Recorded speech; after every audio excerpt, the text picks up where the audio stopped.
Вести на Канал 8. Добар ден. Судската администрација во Основниот суд во Кочани излезе на штрајк како дел од најавените протести во целата држава. Вработените бараат државата да го исполни ветувањето за зголемување на платите и за подобрување на условите за работа. Членовите на Синдикатот на УПОС и на Сдруженијето на судска администрација на Македонија повторно излегоа на штрајк како продолжение на протестите од пред 2 месеци. Синдикалните представници велат дека биле трпеливи во очекување да се реализираат ветувањата од страна на Министерството за правда по заедничката средба на која било договорено работна група да изготви предлог текст на Законот за судска служба. Со оглед што договорениот рок за постапката одамна поминал, а вработените не добиле никаков одговор ниту од Министерството за финансии, штрајкот им останал како единствена опција за да побараат исполнување на нивните барања. Барањата на вработените во судската служба преку представниците Синдикатот на УПОС и Сдруженијето на судската администрација се добивање на и исплата на додатоци за плата, за посебни услови за работа, доверливост и постојање на висок ризик во висина од 35%, како што сме информирани, како што добија и јавнообвинителската служба, јавните обвинители и судиите. Штрајкот ќе трае се до исполнување на барањата од страна на Министерството за финансии. Владата на Република Македонија донесе заклучок на седница на 27.4. Донесе заклучок со кој што даде препорака на Министерството за финансии и на Судскиот буџетски совет да се исполнат овие барања.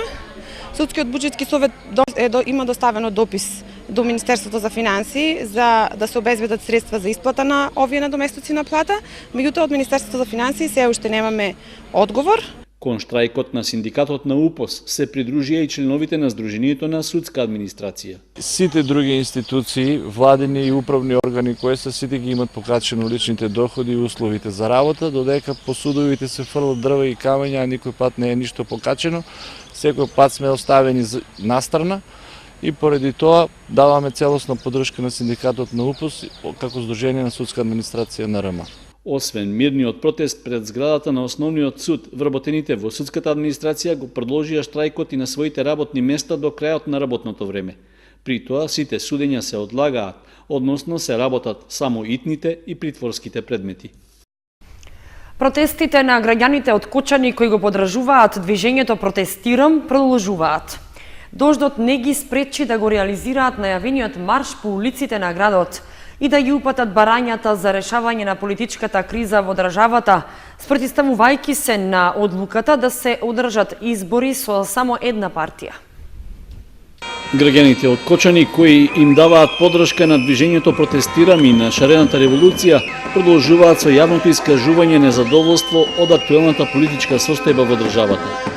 Излегоа на најавениот протестен марш по улиците во централното градско подрачје и со транспаренти и повици "Не ви се плашиме", "Оставка" и "Придружи се", јавно реагираа против одлуката да се организираат парламентарни избори на кои ќе учествува само една политичка партија. Потоа, кај скалите на трговскиот центар се одржа мирен собир на кој неколкумина говорници ги пренесоа барањата на движењето Протестирам. Не им се плашиме! Се додека дишиме, не им се плашиме! Не им се плашиме затоа што вистината е кај нас. Тие имаат лагата, измамата и криминалот. Ние сме тука сите честни граѓани на Република Македонија во секоја педа, во секое село. Не им се плашиме. Треба да им кажуваме дека не им се плашиме и дека нема да има избори. Не може да има избори ако немаме избор. Откако знам за себе, кога ќе ми дадат 2, 3, 5 работи, тогаш ми велат еве ти избор, избери си. А кога ќе ми дадат само една работа, тогаш ми велат сега немаш избор, тоа е. За каков избор тогаш можеме да зборуваме во овие така наречени избори кои што се подготвуваат за 5 јуни. И се согласувам со Гордана Јанкуловска кога вели како што сме почнале, сите ќе завршиме во затвор. И ќе завршите во затвор! Ќе завршите сите во затвор! Затоа сме овде! Нема правда, нема мир! Како гости на протестот беа и членовите на новоформираниот Белизе бенд, кои исполнија неколку преработки на познати македонски песни. Мајка на Никола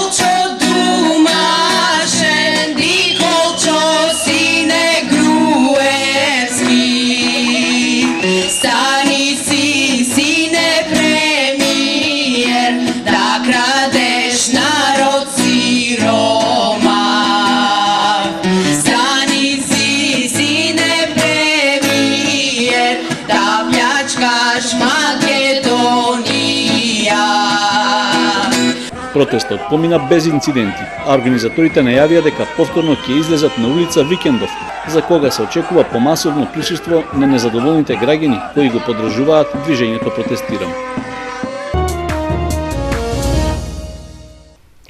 Девојка од Кочани се затрула од лекови пошто била однесена на итната медицинска помош во Кочани. Поради сериозноста на здравствената состојба, итно била префрлена на лекување во клиничкиот центар во Скопје. Сериозен случај на пациент со труење добиле вработените во итната медицинска помош во Кочани во вторникот вечерта, при што во болничките простории било донесено онесвестено женско лице. Имено нешто пред 22 часот била побарана лекарска помош, пошто на посочена адреса се упатило возило на брзата помош, кое околу 22 часот и 10 минути во неконтактибилна состојба ја донело 20 годишната ДП од Кочани. По брзата контрола на незината состојба било утврдено дека таа е затруена со лекови, поради што се нашла во сериозна животна опасност. Ваквата ситуација ги алармирала кочанските медицински работници, кои по укажаната прва помош веднаш ја препратиле пациентката на одделението за токсикологија при клиничкиот центар во Скопје. За сега од полицијата, каде бил пријавен настанот, нема конкретни информации како дошло до предозираност со лекови и до труење, односно дали се работи за несреќен случај.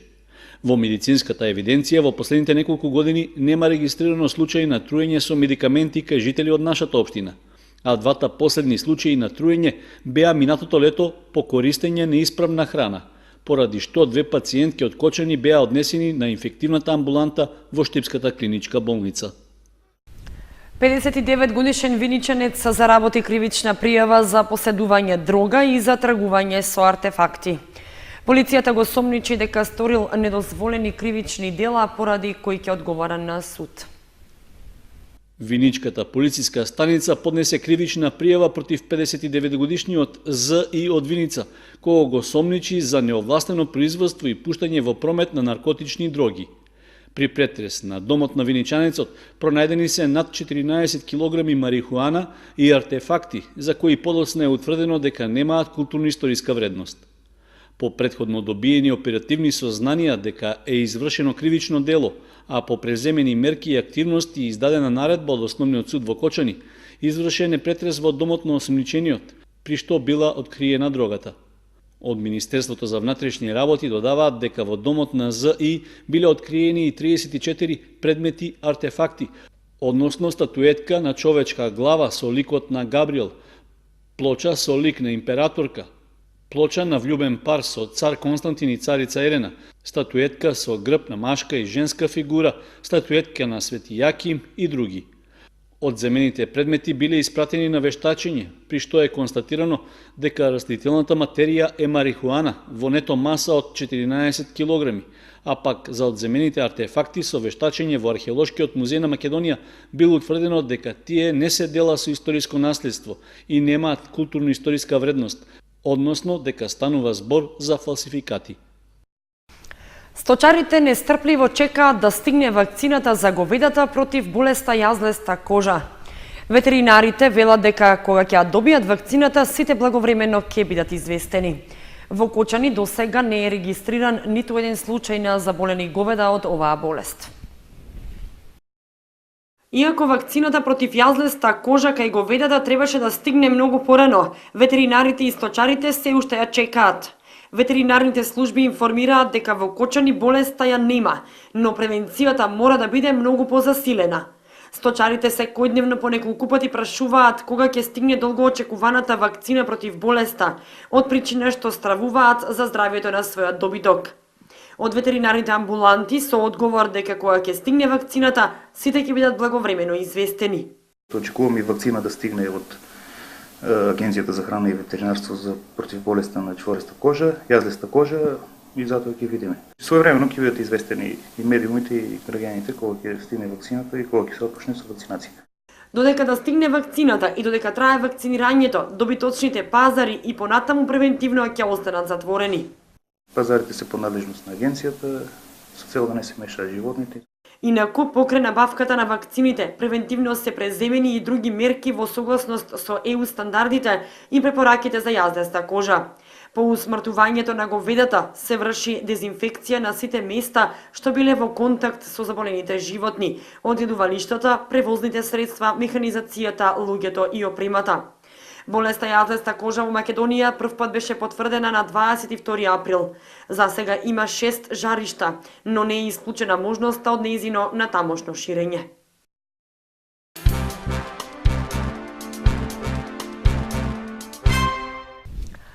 Први, втори и трети награди за учениците од Основното музичко училиште Ристо Јеруков Кочани на државниот надпревар на млади музичари што се одржа во Скопје.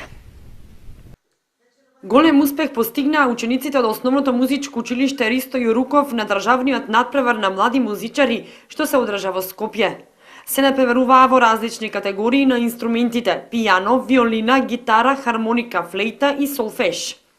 Прва награда по инструментот пијано земаа учениците Снежана Трифунова, Лана Јосифова, Луна Милосова, Ангела Геник и Ивана Ристик. Втора награда освоја Јован Филипов, Ана Ѓоргиевска и Викторија Петрова, и трета Ана Митева и Моника Стојанова. Прва награда на инструментот виолина освоја Уна Гранков, Иван Милосов и Тамара Охомуш. Втора награда на виолина освоја Бојана Николова и Лидија Герова. Втора награда на инструментот гитара освоја Дан Чајтовска и Мири Манасиева. По флейта трета награда Бисера Маркова и Јована Благонова. Елена Чучуковска доби пофалница. На инструментот хармоника втора награда освоија учениците Христијан Јованов и Бојан Костовски, и трета Симон Велинов, Кристијан Ставрев, Филип Стоименов, Љупче Митев и Виктор Ѓоргиев. И по солфеж прва награда доби Андреј Петров и втора Михаил Митев и Сара Стоилкова. Со овие наградени ученици на државно ниво, Основното музичко училиште Ристо Јеруков ќе организира концерт, што ќе се одржи на 25 мај годинава. Учениците од ово училиште не застануваат тука. Продолжуваат со подготовка за учество на меѓународни и државни надпревари и со нивните успеси повторно во позитивно светло да го представат училиштето и градот Кочани. Хуманитарен турнир во мал фудбал организираат кочанци за помош на Методи Митев. Пријавувањето на екипите за учество трае до 25 мај, кога е и закажан турнирот.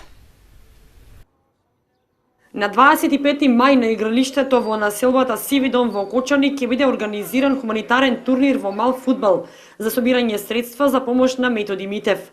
Собирањето средства се состои од што поголем број пријавени екипи кои учествуваат со донирање на 1000 денари од екипа.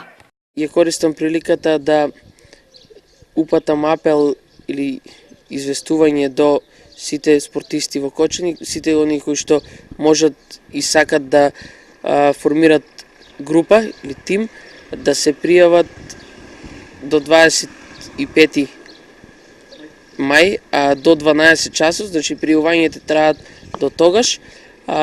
Потребно за учество во овој турнир е членство фактички од по 1000 денари, донација од по 1000 денари од екипа. Освен турнирот во фудбал, кочанци подаваат рака за својот сограѓанин со организирање на други хуманитарни настани. Митев истакнува дека и покрај бројните хуманитарни настани што се организираат за него, досега на неговата сметка има собрано околу 6500 евра, а за операцијата во Кина што треба да му овозможи повторно да застане на нозе, му се потребни 28.000 евра. Во присуство на голем број граѓани, денеска во Виница свечено беше отворена нова филијала на Шпаркасе банка. На отворањето беа представени поволностите што банката ги нуди за клиентите, но и предностите по кои се разликува од другите банки во Македонија. Пред 10 години банката имала само 3 експозитури. Денеска има вкупно 8 во источниот регион и 28 во државата.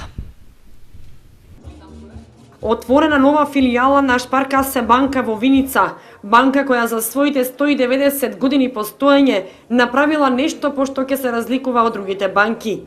Традиција од толку години постоење возможила на банката да опстои и во текот и на Првата и Втората светска војна и била со своите клиенти и во лошо и во добро. Функционира под слоганот "Банка на вашето семејство". Со нашите картички во 10 земји на 14.000 банкомати на групацијата Ерсте и Штајнмаркише Шпаркасе, без било каква провизија може да повлекувате готовина во валутата во земјата во која што се наоѓате и исто така да вршите плаќања без било каква провизија, значи со станувањето на клиент на Шпарка се банка Македонија, вие станувате клиент на групацијата. Постепено се зголемува и отворањето на експозитури на оваа банка во источниот регион. Пред 10 години имавме само 3 представништва на Шпаркасе банка во Источна Македонија. За денес се пофалиме со бројка од 8 експозитури или 28 експозитури на ниво на Република Македонија. По повод отворањето на филијалата во Виница, исто така и на сајмот на возила што ќе се одржи идната недела во Скопје, Шпаркасе банка со Мерцедес направи промотивен материјал да можат клиентите на лизинг да земат возило со каматна стапка од 3,95% годишно, многу помала од редовната каматна стапка која изнесува 6,25%. Шпаркасе банка го застапува и Винер осигурување, а располага со огромна палета на производи и препознава добри бизниси. Менаџерите се надеваат на градење на успешна и долгорочна приказна од Шпаркасе банка во Виница.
Со прогнозата за времето ги завршуваме вестите на Канал 8. Ви благодариме што бевте со нас. Имајте пријатна вечер. Довидување.